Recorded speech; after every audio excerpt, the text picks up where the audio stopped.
la singularité de ce qu'on voit au TNS, je crois que c'est ça, c'est les écritures contemporaines au centre, mais véritablement au centre. C'est-à-dire sur les grandes scènes, que ce soit Falk Richter, que ce soit Wajdi Mouawad, que ce soit Pascal Rambert. Et ça, c'est singulier. C'est ce qu'on ne voit pas forcément ailleurs, puisque ailleurs, on voit parfois des auteurs contemporains, mais on voit du Shakespeare, du Molière, du Brecht, on en voit un petit peu au TNS, mais vraiment à la marge. Et ça, je dirais que c'est la grande singularité. Et derrière ça, le pari aussi, puisque on pourrait penser que le public vient chercher ce qu'il connaît déjà. Moi, j'ai toujours été persuadé que non. J'ai toujours été persuadé que le public venait chercher ce qu'il ne connaissait pas, qu'il était curieux, qu'il faut faire confiance au public.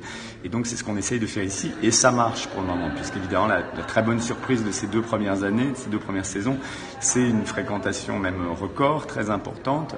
Pourquoi ? Parce que j'ai associé aussi à ce théâtre des artistes importants, des metteurs en scène, des auteurs et des acteurs importants. Et donc, il y a toujours, je crois que la qualité est toujours au rendez-vous, quels que soient les risques que nous prenons. Donc voilà, je dirais que c'est ça la grande singularité. L'autre chose aussi, c'est que ces auteurs contemporains parlent d'aujourd'hui, de ce qui nous entoure.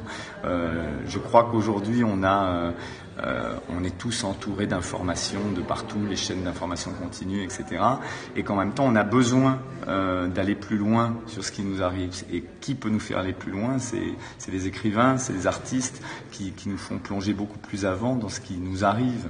Et par exemple, dans la saison cette année, il y a un texte de Stefano Massini, je crois en un seul Dieu, qui est joué par Rachida Brakni, qui parle de 3 femmes, une palestinienne, une israélienne et une américaine, qui regardent la situation au Proche-Orient avec leurs 3 regards.